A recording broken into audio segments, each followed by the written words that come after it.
हाँ भाई, तो वेव्स में आगे बढ़ते हैं और हम लोग देखते हैं आगे factors affecting speed of sound. ठीक है, कौन कौन से फैक्टर जो है हमारे वो साउंड की स्पीड को इफेक्ट करेंगे। तो सबसे पहला फैक्टर है प्रेशर। ठीक है, कि प्रेशर से साउंड की स्पीड में कैसे फर्क पड़ेगा। तो हम लोग ने साउंड की स्पीड का फॉर्मूला पढ़ा था जो कि लाप्लास ने दिया था after correction, that is gamma P by rho. तो हमको पता है जब साउंड मूव करेगा तो एडियाबैटिक प्रोसेस होगा, और क्योंकि हीट एक्सचेंज ही नहीं हो रही है कंप्रेशन और रेयरफैक्शन के बीच में, तो हम कंप्रेशन और रेयरफैक्शन का टेम्परेचर कांस्टेंट मान सकते हैं क्योंकि उनके बीच हीट ही एक्सचेंज नहीं हुई है। तो कांस्टेंट टेम्परेचर पे हम लोग बॉयल्स लॉ लगा सकते हैं, पीवी बराबर कांस्टेंट है ना, बॉयल्स लॉ। वॉल्यूम को लिख सकते हैं मास अपॉन डेंसिटी। अच्छा, गैस का मास भी कांस्टेंट होगा तो पी बाय रो भी क्या आएगा, एक कांस्टेंट आ जाएगा। नहीं तो प्रेशर बाय डेंसिटी का रेशियो है कांस्टेंट आएगा। मतलब ऑब्वियस सी बात है कि चेंज इन प्रेशर से अगर हम इस चीज को ऑब्जर्व करें तो अगर आप प्रेशर बढ़ाओगे तो डेंसिटी को भी बढ़ना पड़ेगा क्योंकि वो तो रेशियो कांस्टेंट है, और प्रेशर घटाओगे तो भी डेंसिटी को घटना पड़ेगा क्योंकि पी बाय रो का रेशियो कांस्टेंट है। तो अगर इस फॉर्मूले में अगर आप प्रेशर को बढ़ा रहे हो तो डेंसिटी भी ऑटोमेटिकली बढ़ेगी, और प्रेशर घटा रहे हो तो डेंसिटी भी ऑटोमेटिकली घट जाएगी। ठीक है ना, तो इस वजह से क्या होगा कि हमारा P बाय रो का जो रेशियो है वो कांस्टेंट रहेगा, है ना। तो मतलब हम लोग कह सकते हैं कि गामा तो कांस्टेंट ही होता है एयर के लिए 7/5, तो हम लोग कह सकते हैं velocity is unchanged due to change in pressure, hence no effect of pressure. Pressure का कोई भी इफेक्ट नहीं पड़ेगा वेलोसिटी पे क्योंकि वेलोसिटी के प्रेशर चेंज करने से ये रेशियो कांस्टेंट हो जा रहा है, तो वेलोसिटी अनचेंज रहेगी due to change in pressure. ठीक है, डेंसिटी का इफेक्ट देख लेते हैं। सेकंड प्रेशर हो गया, डेंसिटी। तो डेंसिटी तो भाई साफ साफ समझ आ रहा है ना कि वेलोसिटी जो है साउंड की किसी भी मीडियम में स्क्वायर रूट ऑफ डेंसिटी के इनवर्सली प्रोपोर्शनल है। तो अगर हमको दो मीडियम की डेंसिटी दे रखी है और किसी दूसरे मीडियम में वेलोसिटी ऑफ साउंड पूछ रहा है तो हम डायरेक्ट फॉर्मूला लगा सकते हैं, v1 by v2 is equal to under root में ρ2 by ρ1, इनवर्स प्रोपोर्शन की वजह से ऐसा फॉर्मूला अपन यूज कर सकते हैं। मतलब हम ऐसा कह सकते हैं कि जितनी ज्यादा डेंस होगी gas, more dense gas lesser is the speed of sound in it, नहीं, lesser is the speed of sound in it and vice versa। Gas जितनी ज्यादा डेंस होगी उतना कम ही उसमें साउंड की स्पीड हो जाएगी क्योंकि इनवर्स रेशियो है। तो एक इस पे बहुत छोटा सा बार बार क्वेश्चन भी आता है। अच्छा, पहले तो ये चीज ध्यान रखेंगे कि वेलोसिटी और डेंसिटी पे रिलेशन लिखने के लिए हमको बाकी सारे वेरिएबल कांस्टेंट करने पड़े। मतलब हमने ये जो रिलेशन लिखा है कांस्टेंट प्रेशर पे लिखा होगा, ठीक है ना। तो अगर हम जैसे एग्जांपल लें ऑक्सीजन का, और ऑक्सीजन और हाइड्रोजन की वेलोसिटीज का रेशियो लें तो आएगा density of oxygen upon density of hydrogen. अच्छा, हमको पता है density of oxygen is almost 16 times density of hydrogen, ठीक है ना। क्योंकि देखो एसटीपी पे अगर आप किसी भी गैस को देख रहे हो तो वो तो मोलर वॉल्यूम ऑक्यूपाई करेगी, तो दोनों गैस की वॉल्यूम तो सेम हो गई। तो डेंसिटी होता है मास अपॉन वॉल्यूम, तो एसटीपी पे दोनों की वॉल्यूम सेम है तो डेंसिटी मास के प्रोपोर्शनल होता है। तो ऑक्सीजन का जो मास है वो 16 AMU होता है, हाइड्रोजन का 1 होता है, तो 16 टाइम्स होता है मास। तो यहाँ भी इसीलिए जो डेंसिटी है हाइड्रोजन की वो 16 टाइम्स, सॉरी जो ऑक्सीजन की density that is 16 times hydrogen, तो ये रेशियो 16/1 दैट इज 4:1 आ जाएगा। मतलब V hydrogen bye V oxygen अपने पास 4/1 आ गया। तो इसका मतलब V hydrogen is 4 times velocity of oxygen. तो हाइड्रोजन में साउंड की स्पीड जो है वो ऑक्सीजन में जो स्पीड होगी उसकी 4 टाइम्स है, क्योंकि उसकी डेंसिटी कम है हाइड्रोजन की, तो उसमें वेलोसिटी ज्यादा है। एंड वाइस वर्सा, ऑक्सीजन की डेंसिटी ज्यादा है तो उसमें वेलोसिटी कम हो जाएगी, क्योंकि VO2 is V hydrogen bye 4। ठीक है ना, ऐसा एक रिलेशन हो गया डेंसिटी का। ठीक है, और हम क्या क्या देख सकते हैं इफेक्ट? ह्यूमिडिटी का इफेक्ट देख सकते हैं। ह्यूमिडिटी पता होगा, humidity is presence of moisture in medium या air, presence of moisture in air, यही हमारी ह्यूमिडिटी डिफाइन करती है। तो अगर आपको पता होगा कि डेंसिटी वाटर वेपर की है ना, H2O मतलब यहाँ पे वाटर वेपर की डेंसिटी जो है वो ड्राई एयर की डेंसिटी से कम होती है। तो अगर आपने वाटर वेपर इंड्यूस करा रखा है, माने कि मॉइस्चर है एयर में, तो हम लोग कह सकते हैं ना कि जो मॉइस्ट एयर है, मॉइस्ट एयर की डेंसिटी ड्राई एयर से कम होगी, है ना, ऐसा। मॉइस्ट एयर की डेंसिटी ड्राई एयर से कम होगी, तो डेंसिटी जिसकी कम उसमें वेलोसिटी साउंड की ज्यादा। तो वेलोसिटी क्योंकि डेंसिटी के इनवर्सली प्रोपोर्शनल होती है, तो हम लोग कह सकते हैं कि वेलोसिटी साउंड की मॉइस्ट एयर में ज्यादा होगी as compare to velocity in dry air. या हम कह सकते हैं velocity of sound in humid air is more than velocity of sound in dry air. ठीक है ना भाई, तो ये हमको पता चल जाना चाहिए।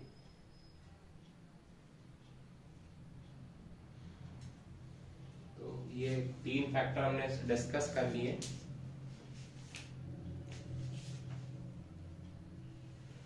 इसको नोट कर सकते हो, और बाकी भी फैक्टर्स हम लोग देखते हैं आगे जो साउंड की स्पीड को अफेक्ट करेंगे। ठीक है, तो वीडियो पॉज करके इसको प्लीज नोट डाउन कर लेना।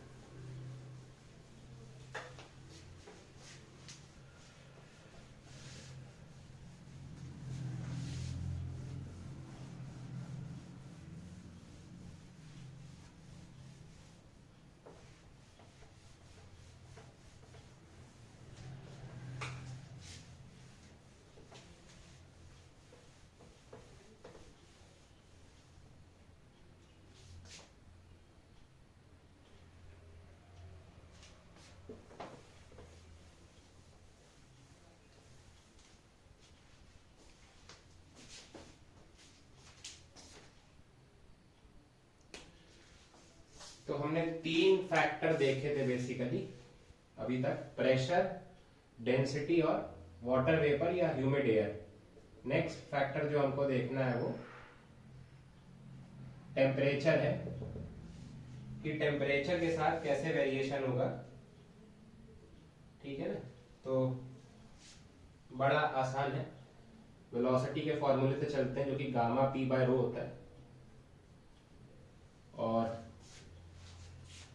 मेरे को पता है कि गैस इक्वेशन में PV की वैल्यू RT के इक्वल होती है फॉर आइडियल गैस। ठीक है ना, और यहां पे अगर मैं V को खोल लूं मास अपॉन डेंसिटी ऐसा, तो P/ρ की हमको यहां से डायरेक्ट वैल्यू मिल जाएगी विच इज RT/m। ऑब्वियस सी बात है 1 मोल के लिए n मोल्स होंगे तो एक n भी मल्टीप्लाई हो जाएगा। तो वेलोसिटी का फॉर्मूला गामा P/ρ की जगह मैं लिख सकता हूं RT/m। तो मेरे को साफ साफ दिख रहा है कि वेलोसिटी जो है वो स्क्वायर रूट ऑफ टेम्परेचर के डायरेक्टली प्रोपोर्शनल है। इजी है, मतलब टेम्परेचर बढ़ाएंगे तो वेलोसिटी बढ़ेगी, ऐसा इसलिए क्योंकि डेंसिटी मीडियम की घटने लग जाएगी, और टेम्परेचर घटाएंगे तो वेलोसिटी जो है वो घटेगी क्योंकि डेंसिटी मीडियम की बढ़ने लग जाएगी। इस वजह से ऐसा हो रहा होगा। हम लोग एग्जैक्ट रिलेशन भी देख सकते हैं कि किस तरीके से चेंज होता है। तो हम अगर टेम्परेचर को, अगर अपने पास T डिग्री सेल्सियस टेम्परेचर दे रखा है तो सबसे पहले हम इसको केल्विन में चेंज कर लेंगे। तो टेम्परेचर केल्विन में जो होगा वो T डिग्री सेल्सियस प्लस 273 होगा। ठीक है ना, ऐसा। तो हम पहले वेलोसिटी साउंड की देखेंगे 0 डिग्री सेल्सियस पे। तो 0 डिग्री सेल्सियस पे साउंड की जो वेलोसिटी है वो डायरेक्टली प्रोपोर्शनल टू आएगी, आप जो रख दोगे तो 0 प्लस 273 के। यहाँ जो ये T है ना, दिस इज एब्सोल्यूट टेम्परेचर, ध्यान रखेंगे। और एब्सोल्यूट टेम्परेचर हमेशा केल्विन वाला होता है। और किसी टेम्परेचर T डिग्री सेल्सियस पे जो वेलोसिटी है वो अंडर रूट में T प्लस 273 के प्रोपोर्शनल होगी। इस तरीके से V1 और V2, या इसको V नॉट ले लेता हूं क्योंकि वेलोसिटी एट 0 है। इसको VT ले लेते हैं क्योंकि velocity at T degree Celsius है। तो फिर अगर मैं इन दोनों इक्वेशंस को डिवाइड कर दूं तो V नॉट बाय VT की जो वैल्यू अगर आप देखोगे, अच्छा थोड़ा सा कैसा करते हैं कि सेकंड को फर्स्ट से डिवाइड करते हैं। तो VT बाय V की वैल्यू क्या आएगी, इट इज अंडर रूट में T प्लस 273 बाय 273। तो 273 से 273 तो कट जाएगा, कुछ ऐसा बचेगा ना ये T बाय 273 प्लस 1। मतलब कि वेलोसिटी एट T टेम्परेचर आ रहा है V naught into 1 plus T by 273 की पावर 1 बाय 2। ऐसा बताओ, ये तो फॉर्मूला आ गया। ठीक है, ये एग्जैक्ट रिलेशन होता है T टेम्परेचर पे साउंड की वेलोसिटी और 0 डिग्री सेल्सियस पे साउंड की वेलोसिटी में। बट अगर हम इसमें बाइनोमियल अप्रोक्सीमेशन लगा दें, ठीक है, तो बाइनोमियल अप्रोक्सीमेशन अगर हम इसमें लगाएंगे तो हम ये चीज समझ पाएंगे कि ये नंबर 1 से बहुत छोटा है, तो हम पावर को अंदर उतार सकते हैं। तो VT की वैल्यू होगी V naught into 1 plus 1 by 2 into T by 273। तो VT की वैल्यू आ जाएगी V naught into 1 plus T by, I think कितना आ जाएगा, 546 आ जाएगा। ठीक है ना, ऐसा क्लियर।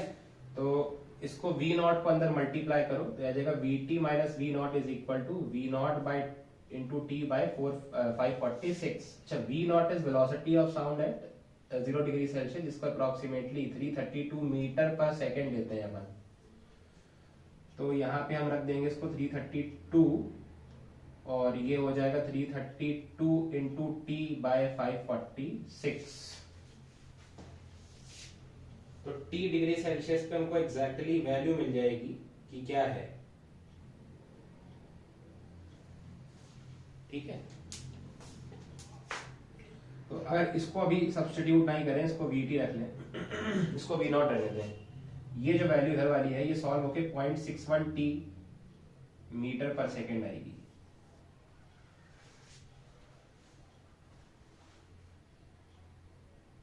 तो अगर T की वैल्यू 1 होगी तो मतलब ये हो गया कि वेलोसिटी एट 1 डिग्री,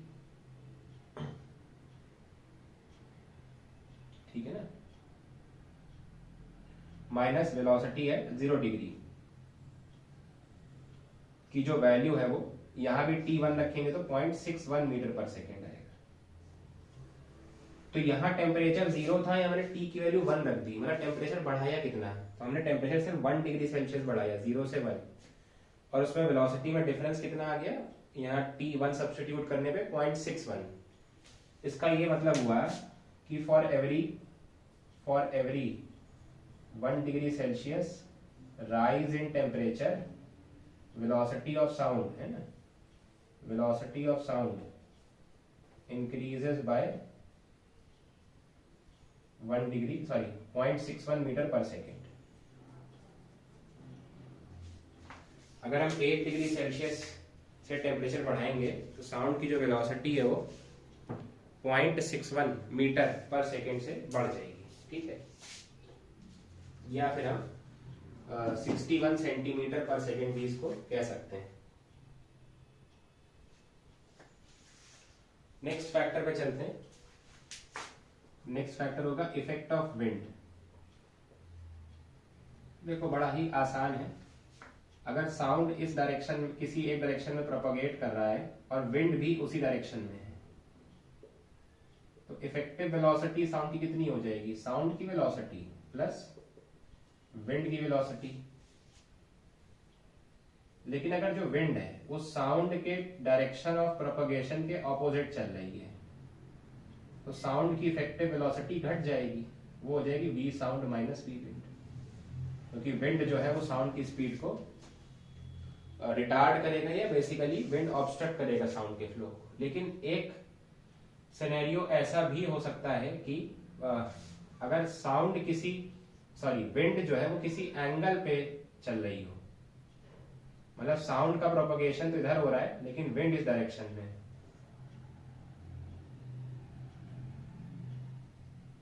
मतलब साउंड जो है और विंड जो है वो एक दूसरे के पैरेलल डायरेक्शंस में नहीं चल रहे हैं।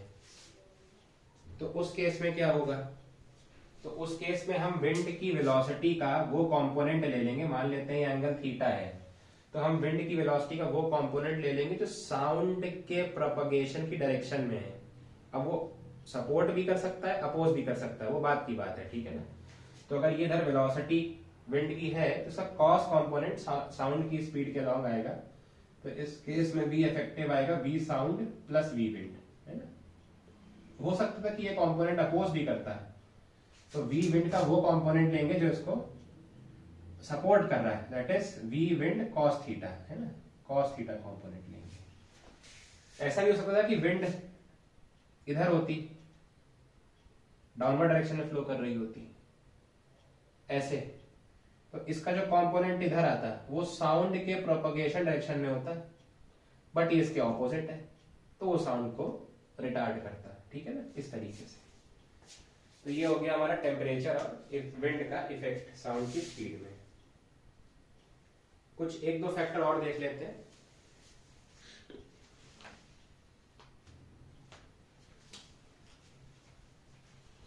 नेक्स्ट हम इफेक्ट ऑफ फ्रीक्वेंसी देख लेते हैं कि फ्रीक्वेंसी किस तरीके से साउंड की स्पीड को इफेक्ट करेगी, ठीक है। तो मैंने बताया था कि फ्रीक्वेंसी जो है वो सोर्स पर डिपेंड करती है।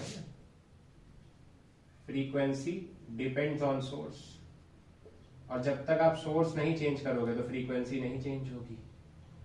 तो वेलोसिटी का फ्रीक्वेंसी से बेसिकली कोई नजर नहीं होगा। तो velocity is independent of frequency of sound. Velocity जो साउंड वेव की होती है वो फ्रीक्वेंसी से इंडिपेंडेंट होती है।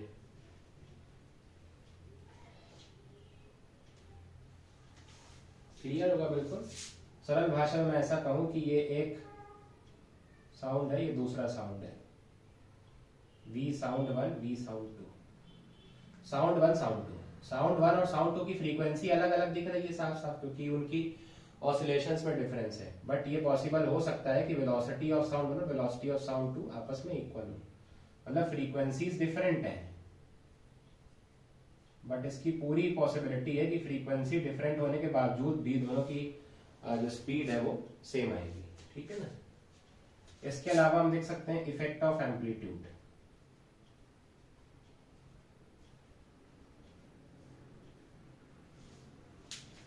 कि एम्पलीट्यूड का क्या इफेक्ट पड़ता है स्पीड ऑफ साउंड में, ठीक है ना। तो देखो सीधी सी बात ध्यान रखना है इसमें कि if the amplitude of sound wave is not too large, ठीक है ना। अगर साउंड वेव का एम्पलीट्यूड बहुत ज्यादा नहीं है, then velocity of sound is independent of amplitude, ठीक है। But if amplitude of sound wave is too large, then velocity of sound depends on it। तो ये है मामला। अगर साउंड वेव का एम्पलीट्यूड बहुत ज्यादा नहीं है तो साउंड की वेलोसिटी उस पर डिपेंड नहीं करती है, तो एक majority of cases first point से ही मिलेंगे। But in case amplitude sound wave का बहुत ज्यादा हो जाता है तो उस केस में जो वेलोसिटी है साउंड की वो उस पर डिपेंड करेगी, ठीक है ना। बट ये बहुत रेयरली हो सकता है कि इस पर क्वेश्चन फ्रेम हो, क्वेश्चन ऊपर वाले ही पॉइंट पे फ्रेम होते होगा, तो हमको ऊपर वाले पॉइंट इधर फोकस करना है। तो ये हमारे फिनिश हो चुके हैं factors affecting speed of sound. अब हम आगे बढ़ते हैं और प्रोग्रेसिव वेव देखते हैं कि क्या होती है। तो सबसे पहले तो हमको ये समझना चाहिए कि प्रोग्रेसिव वेव होती क्या है ना, कि what is a progressive wave, ठीक है ना। तो कुछ नहीं, सीधी सी बात, एक ऐसी वेव जो कि ट्रैवल करे मीडियम में एक पॉइंट से दूसरे पॉइंट, है ना। A wave which travels from one point two another point in medium, किसी को हम कहते हैं प्रोग्रेसिव वेव, ठीक है ना, जो किसी मीडियम में एक जगह से दूसरी जगह पर ट्रैवल कर सकती है। तो हमारी ट्रांसवर्स वेव भी प्रोग्रेसिव वेव होती है और हमारी लॉन्गिट्यूडनल वेव भी प्रोग्रेसिव वेव होती है, ठीक है। दोनों ही हमारी वेव्स प्रोग्रेसिव वेव होती है। जो हमको स्पेसिफिकली समझनी है इस चैप्टर में, उनको समझनी है प्लेन प्रोग्रेसिव वेव, कि हमारी प्लेन प्रोग्रेसिव वेव क्या होती है, ठीक है ना। तो हमको प्लेन प्रोग्रेसिव वेव में ध्यान रखना है कि ड्यूरिंग प्रोपगेशन ऑफ वेव, मतलब जब वेव प्रोपगेट कर रही है या मीडियम में आगे बढ़ रही है, अगर जो पार्टिकल्स वेव में मौजूद हैं, if the particles present on the wave oscillates harmonically, है ना। सरल भाषा में अगर तुम लोग समझो तो एसएचएम परफॉर्म कर रहे हो। जब वेव प्रोपगेट कर रही हो तो उस पर प्रेजेंट पार्टिकल्स अगर एसएचएम परफॉर्म कर रहे हैं, ठीक है ना, about their mean position, about their mean position, तो हम लोग कह सकते हैं कि वेव जो है ना क्या हो जाएगी, then the wave is plane progressive wave, है ना। जो हमारी वेव है वो प्लेन प्रोग्रेसिव वेव हो जाएगी। तो क्लियर है ना, वेव के प्रोपगेशन के समय जो उस पर पार्टिकल्स हैं अगर वो ऑसिलेट कर रहे हैं हार्मोनिकली या फिर एसएचएम परफॉर्म कर रहे हैं तो वेव जो है वो हमारे पास प्लेन प्रोग्रेसिव। हाँ भाई, तो प्लेन प्रोग्रेसिव वेव की डेफिनेशन हो गई है और अब हम आगे देखेंगे इसमें displacement of a plane progressive wave की डिस्प्लेसमेंट प्रोग्रेसिव वेव की किस इक्वेशन से गवर्न होती है। तो displacement relation of plane progressive wave, ठीक है। इसको अपन अभी नेक्स्ट लेक्चर में देखते हैं।